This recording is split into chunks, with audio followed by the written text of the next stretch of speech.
Sabar, Pak.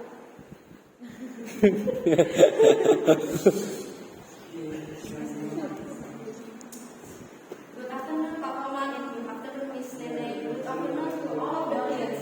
Let me introduce myself. My name is Giovanni Valerie. I'm from 12 IPS 2 class. In this occasion, I will tell you an interesting story. You guys want to hear it? Yes! Okay, the story is called Bung Tomo and the Battle of Surabaya. So please take a seat and enjoy. One day, at 25th October 1945, the sky of Surabaya suddenly becomes very dark.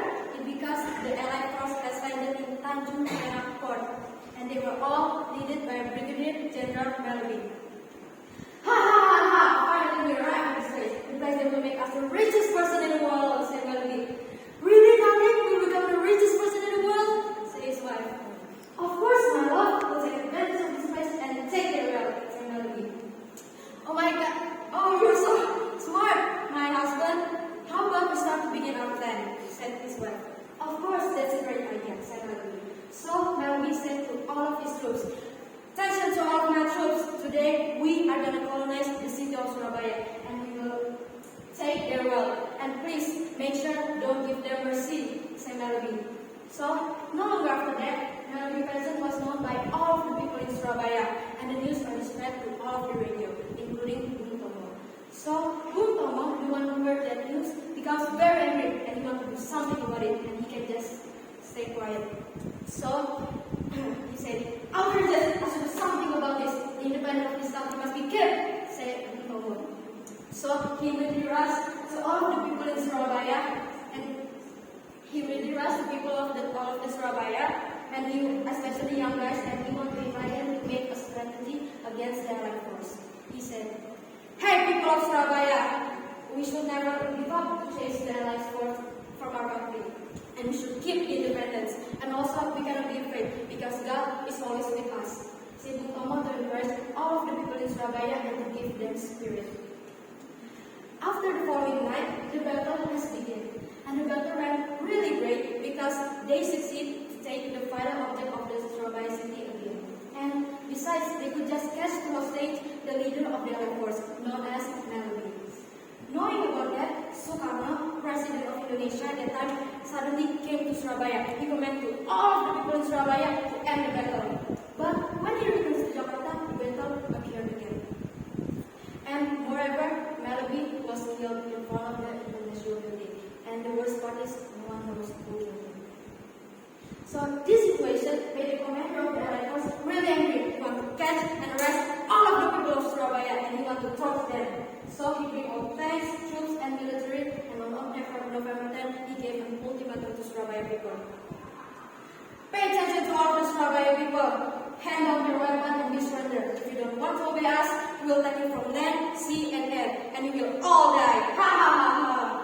Said the commander of the Allied force. But Surabaya people ignored it, and they doesn't afraid about the ultimatum.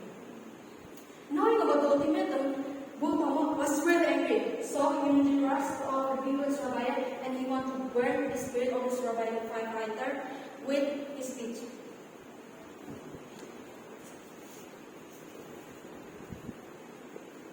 "In the name of God, the most compassionate and the most merciful, Merdeka! Hey, British troops, as long as the Indonesia boasts and as long as the youth of Indonesia have red cloth and a piece of white cloth, red and white, we will never surrender.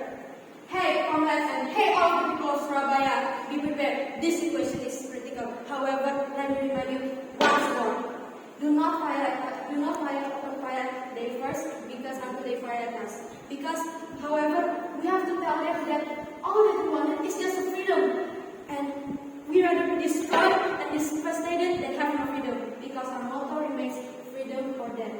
In the end, victory will be ours, because God is always with the right people. And let us be sure that God is always with the right. God is always with us, and God is always protect us. Comrades, Merdeka, Merdeka, Merdeka!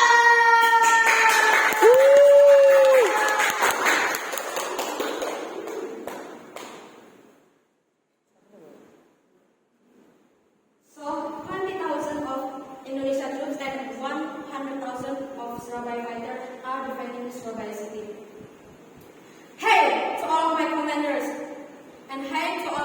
comrades,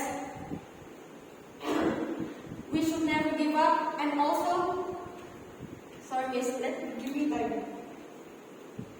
Hey, all of my comrades, I will promise to you guys that I will give us our freedom back, and this country is ours, and no one can take it for us, said Diploma enthusiastic to it. So, finally, although Indonesia is lacking ability of using gun, and a lot of the victims were fell down, but Indonesia succeed to show the world that all the courage in wanting freedom and all the worship to Almighty God is such enough gun to win a battle. That's it for the story, but before I end the storytelling, let me tell you the moral of the story. The moral is, nothing is impossible if you want to struggle to achieve it and to get it. Thank you very much for your attention. I hope you guys have it.